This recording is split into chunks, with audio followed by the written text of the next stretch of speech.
There are 1,000 stories in the Envisioner's future. This is just one of them.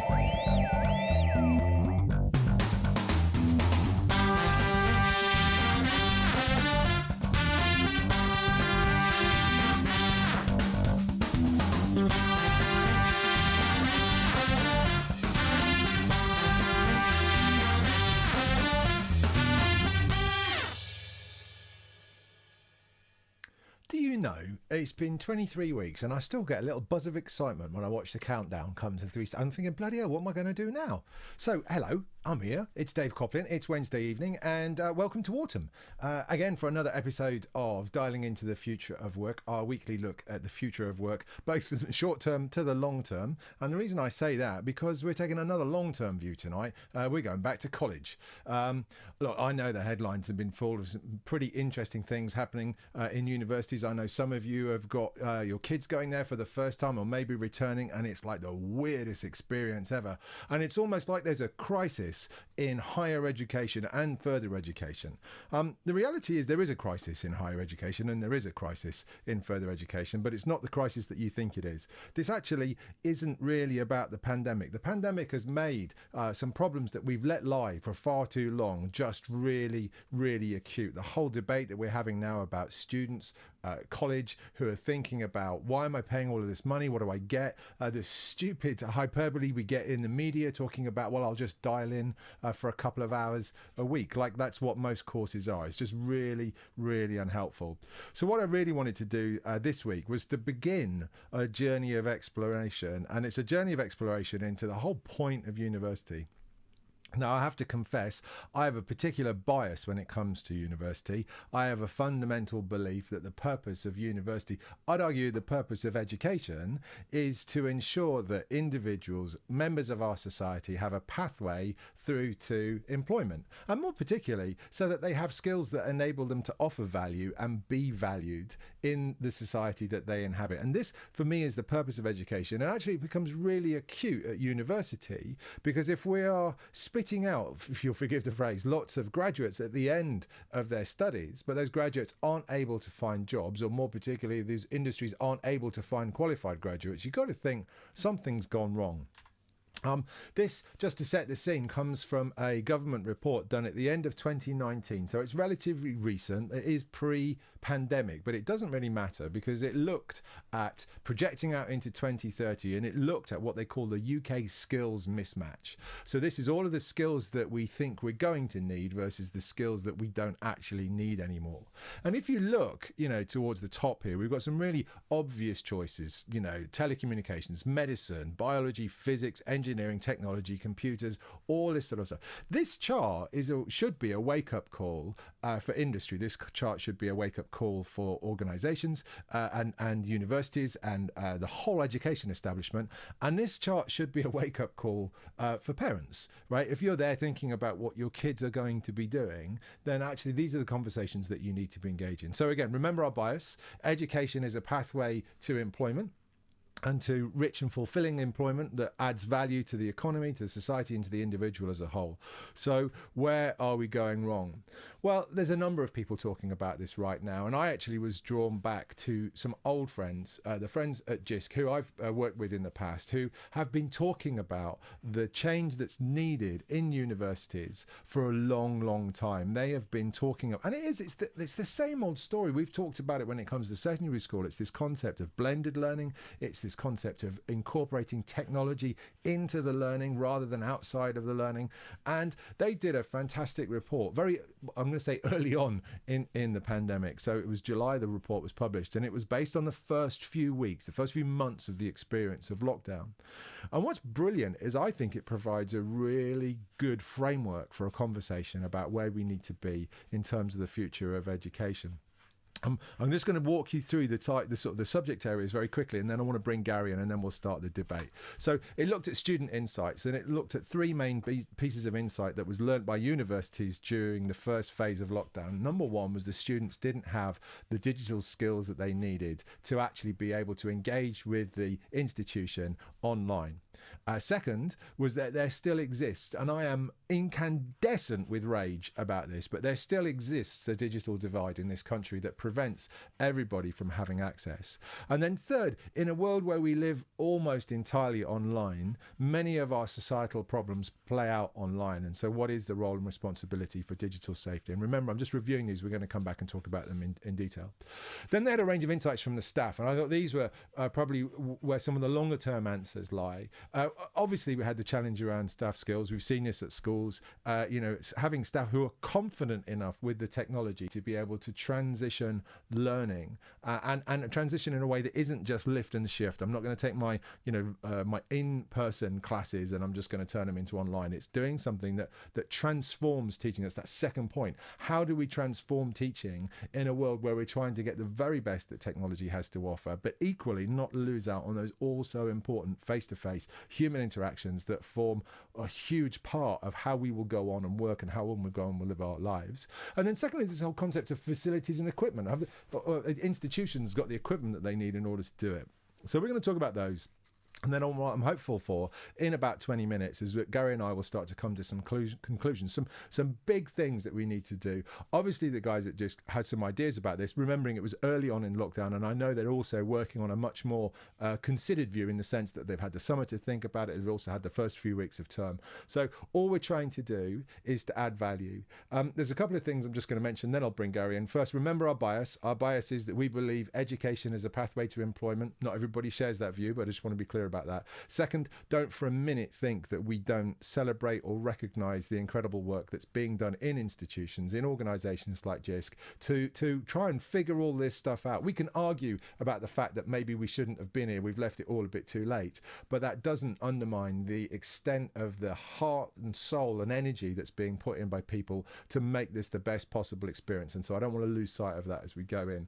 So with all of those caveats in mind, how you doing, Gary? Great to have you back. All right, Dave. How are you, mate?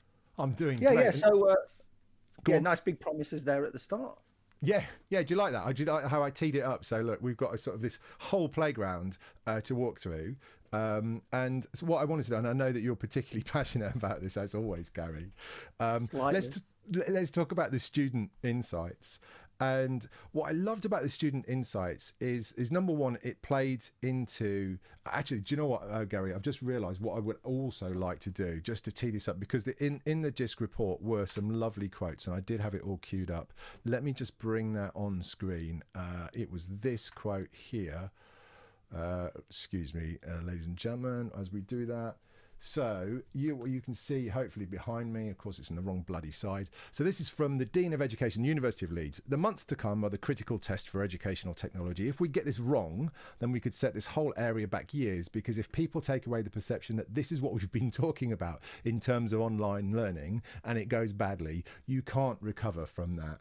Now, I loved the foresight of that from Neil Morris, and I think that's exactly the point. We've been talking about online learning, and this is the bit that worried me, Gary, that was playing out in the media, was when the students, and we've got this ridiculous situation where the students are either out partying, and ignoring all of the lockdown rules, or they're actually incarcerated in their own halls of residence, unable to get out.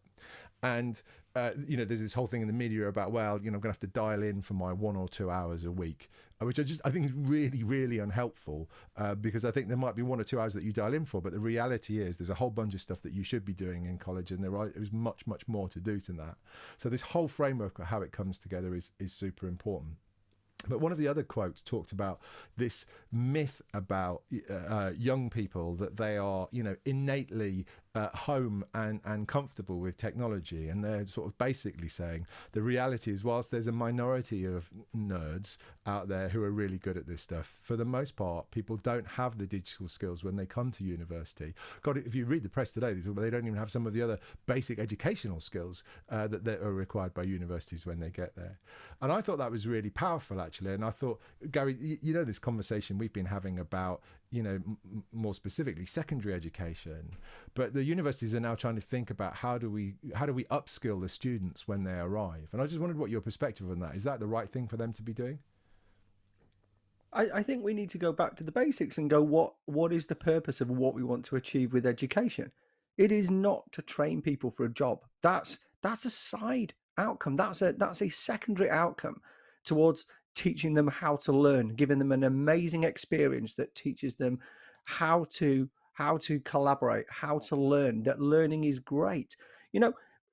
Yes, we want to prepare people for jobs, but when we know that those jobs are going to evolve, when we know that many of the students coming out are going to be in fields that are not connected to their original field of study, what matters is those general set of skills and capabilities that we're going to learn.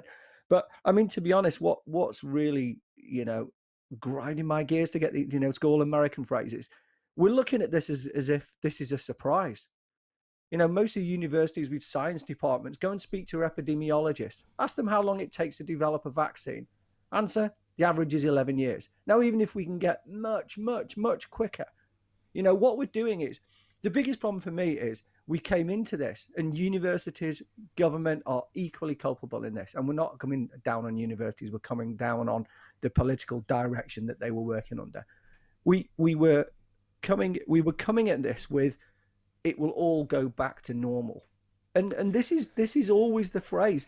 And let's go back to when we talk about education. What do we mean by going back to normal? We're going back to an 1890s model for school, how we prepare people for an environment.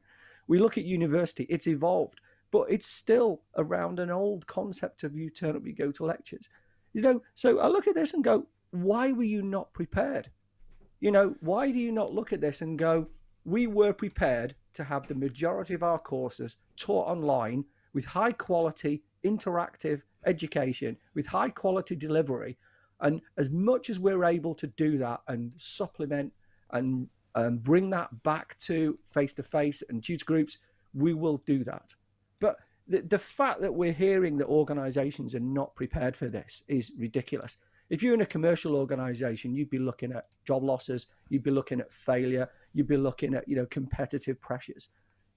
We need to we don't need to put universities under the pressure of firing people. What we do need to do is bringing some of that ambition to want to change, to want to evolve, to want to get in front of this. You can't change what's happening, but you can absolutely change the way that you are preparing, adapting, and being able to embrace the environment that you're placed into.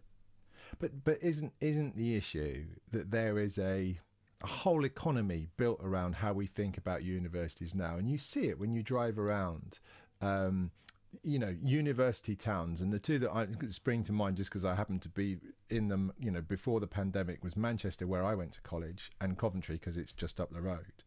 And you see these incredible transformations of the gentrification of the student accommodation, for one, and you see this huge economy. And what I wonder is if the business of higher education has become more important than the purpose of education. And I get that's a big point, and I know there's a lot to it, but I think there seems to be, we've got to change these business models if we're going to get a change in the outcome in terms of what we get to in terms of education. The current model is going to get shaken up. The question is whether universities are going to be in front of it or not. If you look at what's gone on in commercial education, you look at how, if I look back to a lot of the training that I did when I first came into IT, it was all classroom based. That's rare now. People are not coming in. If we look at what the norm is in the technology industry, I would argue it is, once you've come out of university, it is self-learning. It is going online. It is doing a variety of courses. It is getting the equipment yourself and training yourself. It isn't. I mean, I remember organizations, Learning Tree, QA, hundreds of courses every week, thousands of students. That's just simply not happening anymore. But the IT industry is still there. So people are developing their skills in different ways. We need to realize that this sort of change is going to happen to universities. And, one of the things, just to pick up one of the things you mentioned about the digital divide, let's look at this. So universities, you expect, students to bring their capabilities. Well, almost every university is charging over £9,000 per student per year. So, £27,000 to £28,000.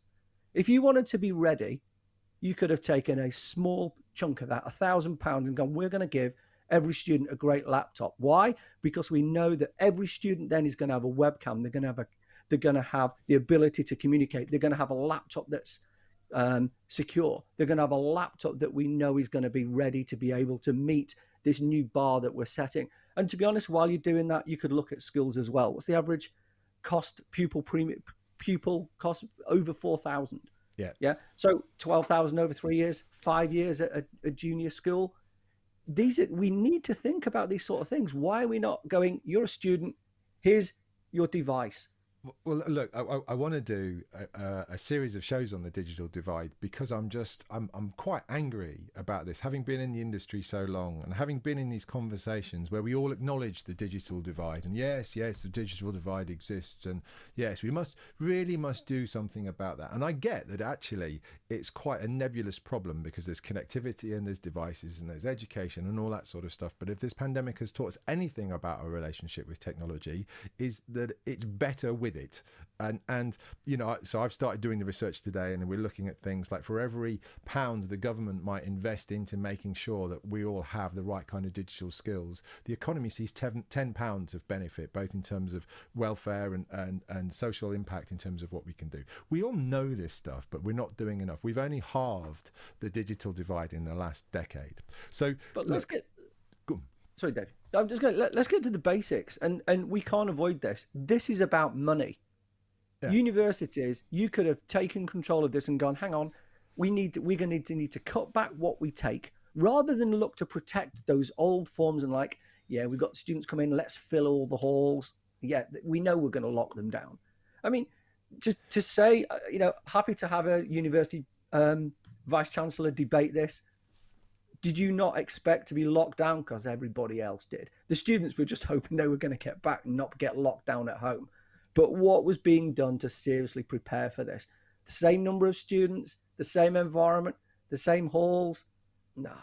That wasn't preparation. But because there is, I think there is a taboo on the table that is part of the challenge, and it's about the purpose of universities. Why I opened with the purpose of universities, because I think there was a time where the purpose of universities was a bit like schools, in the sense that these were the fountains of knowledge. These were the epicenters of our society's knowledge. And if you wanted to access the best knowledge in the world, you would choose to be inside the best university in the world for that topic, because you couldn't get it anywhere else. Oh God, I'm going to say paradigm. I'm so sorry. I've been in IT 30 years and I still can't avoid saying paradigm. You've said the paradigm has changed. I'm putting that on my bingo card, David. If you say new normal, I'm two of the corners down. Oh my God. Anyway, the paradigm has changed, and actually I can access the best knowledge from pretty much anywhere on the planet, and that's what the students are already bloody doing. And actually, and this is where I think what used to be the polytechnics of this world, the institutions that were a bit more focused on the pragmatic skills, the connection to industry, have been a lot smarter, because they realize that the benefit is as much about the connection to industry and the connection to employment as it is the knowledge.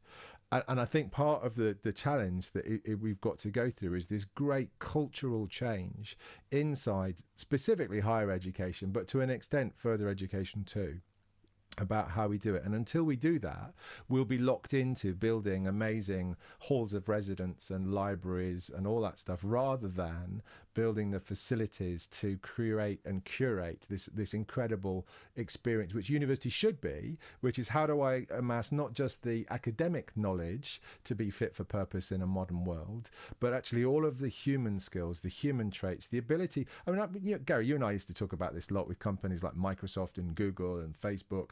The world is going to be awash with really, really great, bright academic students, but what will be in short supply is things like common sense and creativity and teamwork and all those skills. That's the opportunity for university, is to blend the passage of knowledge, the transfer of knowledge, with these human skills that will enable these individuals to thrive regardless of what they do.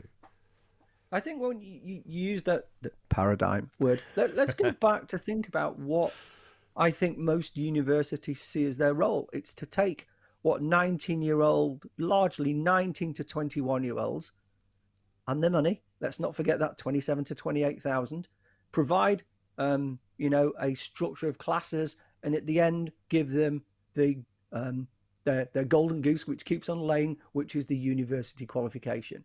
Okay, now let's strip that back and examine some of those. 18 to 21, no, universities need to be lifetime universities. We need to get over the concept of this being something. And when we talk about inclusion and exclusion, university isn't right for everybody, but education is. And this is what needs to break down and start to change. So the first thing is, the only route you have to success in life needs to be to go to university at 19. Absolute bobbins.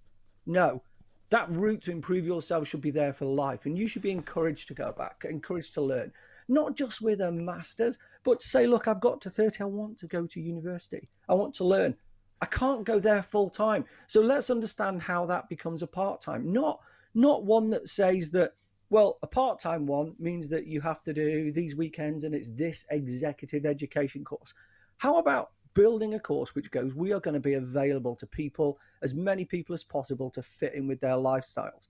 So once you start to record high quality tuition, you can say, you know, the person who's working, I'm working a night shift, I sleep in the day. Okay, well, what we'll do is we're going to make the classes, the core curriculum available online, and you start to extend the university out. They can still, you know, come in when you can. And look, I think this is really, really interesting, and especially in light of what the government announced yesterday for FE courses. Yeah, and that's a great move. Let's call out when there's something good. That's a great move. But what I like about that is not necessarily the tactics of what they've done, but it's the recognition of this lifelong learning. This same report that I opened with that talked about the future of skills and the skills gap. Also talked about how 80% of the workforce in 2030 is in the workforce today.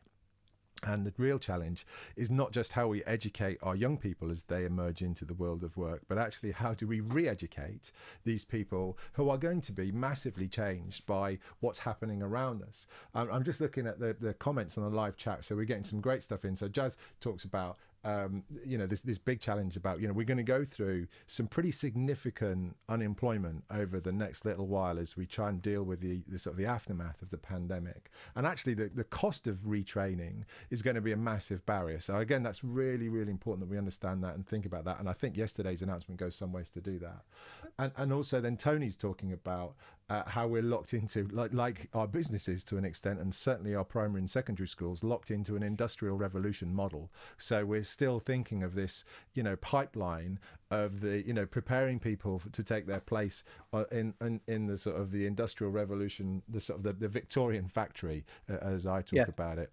And so, you know, it's a bit like, you know, going back to this conversation about digital skills. In my view, universities shouldn't be thinking about how do we upskill our students to get digital skills, because that problem should have been solved at bloody primary school, you know, primary and secondary. So this is a bit, I think we've all got to play our parts in this puzzle and make sure that we're doing things that are right. Your concept of lifelong learning and extended learning beyond the 9 to 5, Monday to Friday on campus stuff, I mean, I'm massively you know, up for that, because I think that's a really rich and needed part of our future society, and that has to be the journey that universities start to investigate.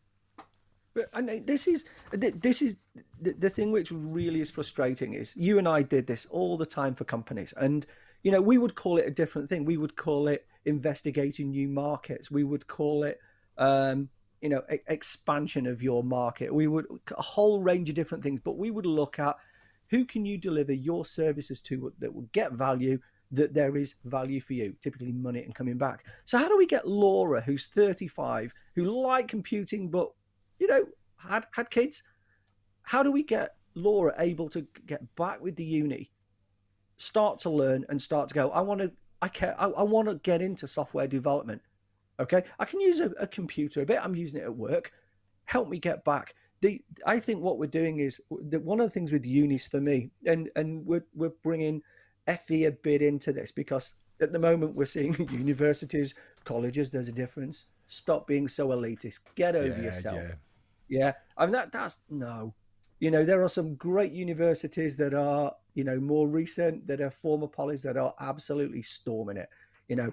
And don't get me wrong, we should be proud. We need to support them. But if you're a university, you should be looking to say, how can I massively expand who I'm going to get, who can connect with me, who can benefit from the assets that I can bring to this? How can I start to make them available? You know, if anything, we've learned that from the businesses that are successful, it's about growth. It's not expansion for the sake of it. It's about being able that others can connect to you. Yeah. That's what we need to be thinking about.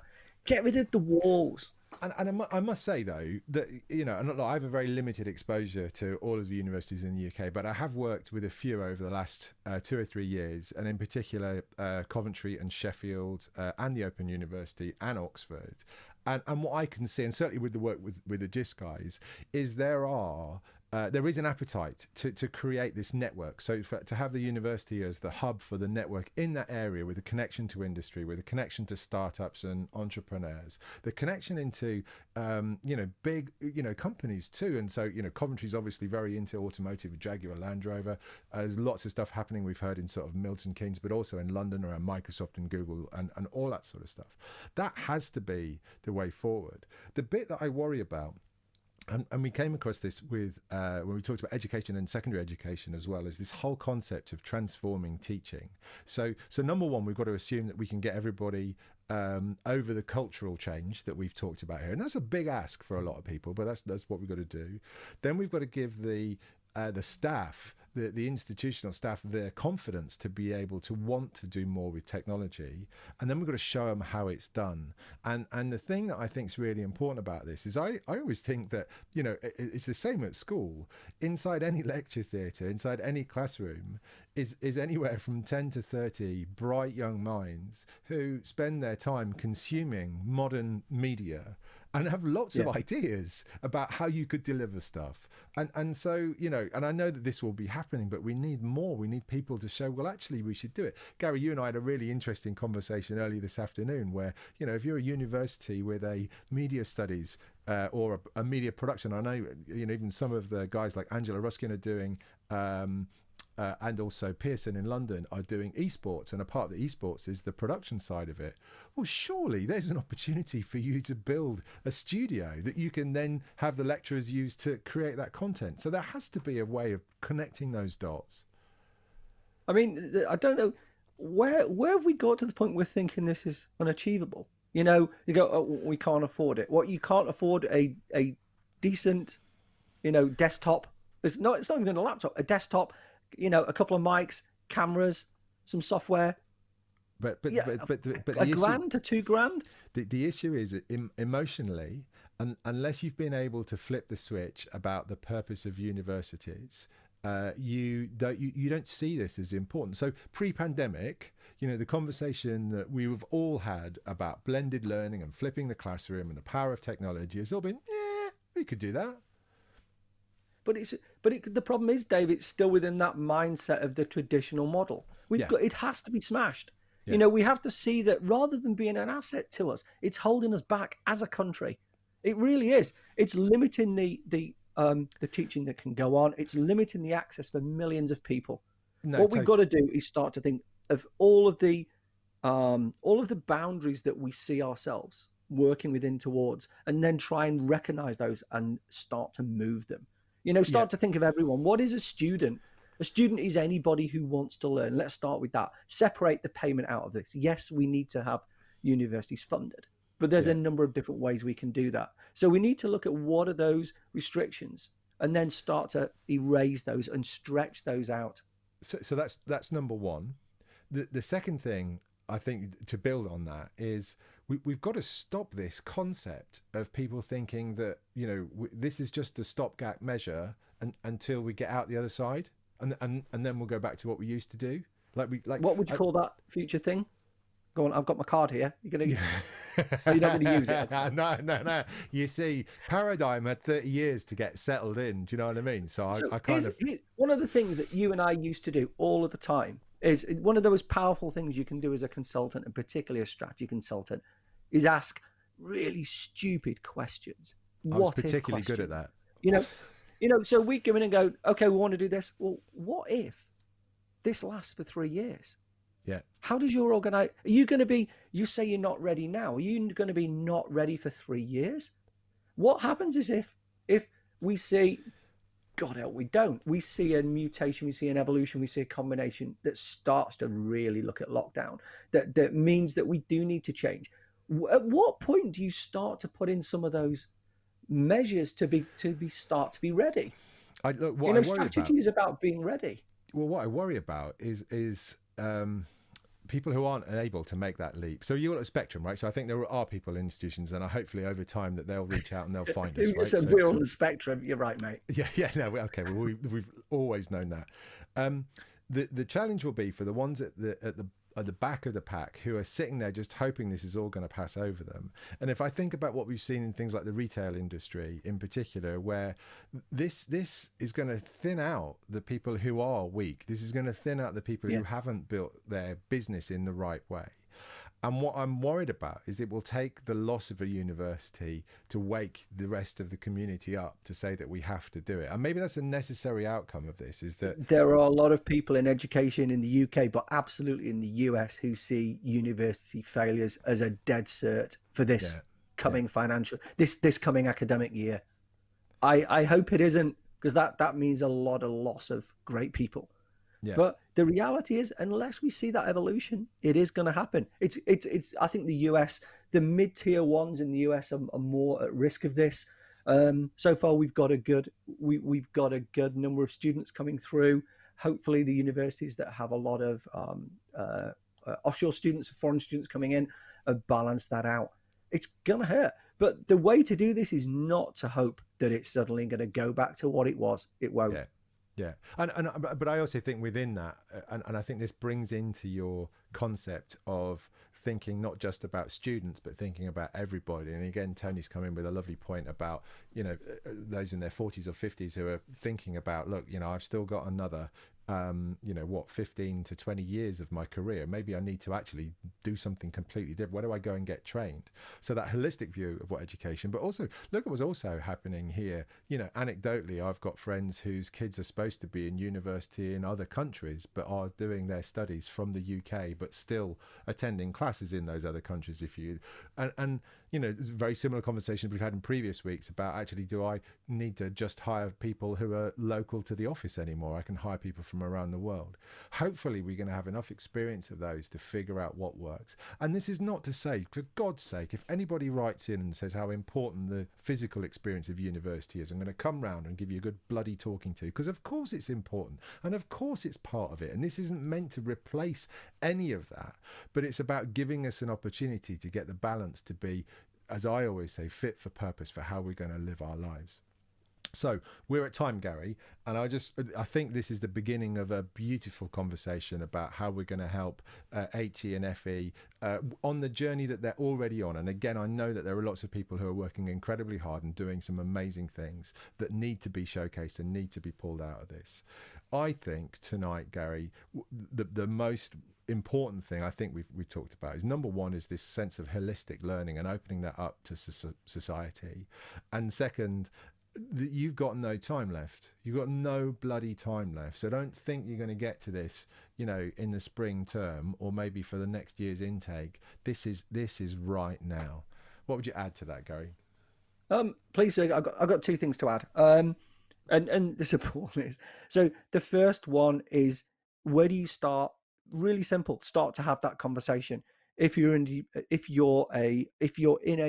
a learning organization, a school, FE college, a university, start to ask those questions. If you're a leadership, start to get those forums going. How do we build a next generation organization? How do we start to become resilient against these changes? Everything has to be on the table, and then you start to test it, you start to prototype, and you start to make moves forward. So the first thing is start the conversation. That's where it has to start. Second point is, start to reach out and ask. So, you know, schools will go, well, we don't have the resources. What? You don't have the resources to spend 50 grand on, you know, hiring a digital curriculum expert. No, that's possibly true. Now, you may want to look at teachers retire and you hire, you might look at the change in that profile. So go and speak to your local college or uni. Go and speak to the local group. You know, go and speak to a group of students who are doing this. Go and find where the local media labs are. Start to have that conversation. Go to a company. Go to local media companies and go, look, we're a school. We want to change. This is important. You'll be surprised. Most of those will snap off your hand to have a conversation and engagement with you. Now, I'm not saying all of those media companies are going to go, well, we're pro bono. Most people in the industry want to share their skills and do some good. Yeah. If you don't go and ask, they're never going to know. It's like anything. The worst they're going to say is no. Final point is there's only one criticism I'd make of the JISC report: the timescales. Right. We need to. I mean, I'm looking around and go, get a red pen, get one of these. There we go. Red pen, scribble them out and start to change them. You know, guys, you've got an A. We're going to make it a minus, because if you change those timescales to be much more aggressive, you're going to make it an A+. Or was that a 9? You know, we'd give them a GCSE exceed 9. It's a great report. There's a ton of stuff, but you cannot wait. That's the only downside in that report. Sorry. Time to be able to wait. Excited to tell you, as you talked about getting your red pen out, which is exactly what I did with this. And again, it's not like could try harder. It's a lot of excitement about the opportunity. But I think, you know, part of the challenge for the guys at JISC is, you know, 3 months into lockdown, you're trying to figure out which way's up. And also the thing that JISC has that you and I don't is they've got the history of having tried to have had this conversation for certainly over a decade. So I think they're a bit weary of taking this message to institutions and actually not seeing sort of enough action. But maybe that's our opportunity, right? Maybe that's our potential, is to sort of figure out how we can help them take it forward. And I certainly think many of the barriers that we look at when it comes to this stuff, like skills and like the digital divide and all that, this is stuff that we can fix, right? This is stuff that we can fix elsewhere, so that these guys can focus on what I think is the important thing, which is building out the transformation in teaching, but also the facilities and equipment. Just guys, be bold. You're right. I mean, go to the back page of that report and you've got almost every university, you've got every leading education body. You've got the core panel is what, about a dozen of the UK's leading academics. But actually what that report needs to do is it's a really good, thoroughly researched, brilliant piece of work. What it needs to do is be a punch in the face. That's what it needs to be. You know, what's missing, you know, and that's, you know, if you were putting this in, you know, when you write a piece and you put it in and you go, it's too much commentary. And, you know, and as academics, we do want to take the emotion out of this. What you've got to do, guys, is put the emotion back in. All of the stuff you spend your time at university doing, you've done a great job. You've made the case, you've made the facts. What you need to do is add the punch in the face at the start. And that comes with the timescales and also the danger of not doing this. Well, but I also, and I look, I think we can help with that, and not just everybody who's trying to make this change, and not just HE, but FE and schools too. And it just reminds me of the work that Nick and I used to do. Nobody used to listen to us talking about the future of work until we added, like, the beginning of the title would always have to be adapt or die.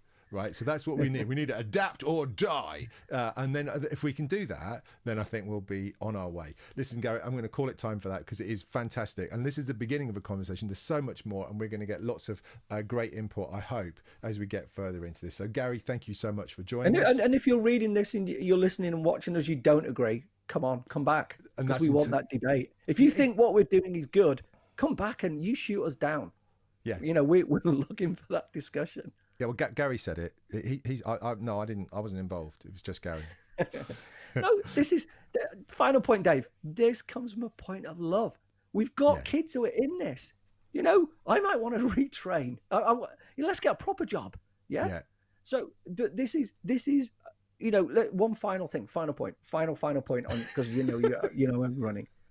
There is no better goal than wanting to improve the outcome of people. That's it. That's what it is. It's not teaching 18 to 21-year-olds. It's allowing people to become better versions of themselves. There is no more laudable goal. And against that, be bold. Nah, well, look, I'm not sure. Gary, thank you so much. I'm not sure I can offer anything above that, but that is our goal, and that's really why we're trying to have these conversations. We're always grateful that you spend the time with us, not on a Wednesday evening if you join us live, but whenever you do, keep the comments coming, keep the conversation going, because we're not going to bloody stop. We'll keep going until we can see some things happen, or we are forced to retire. So on that note, thank you so much for joining us. We'll see you again next week. Thank you, guys. There are 1,000 stories in the Envisioners' future. This is just one of them.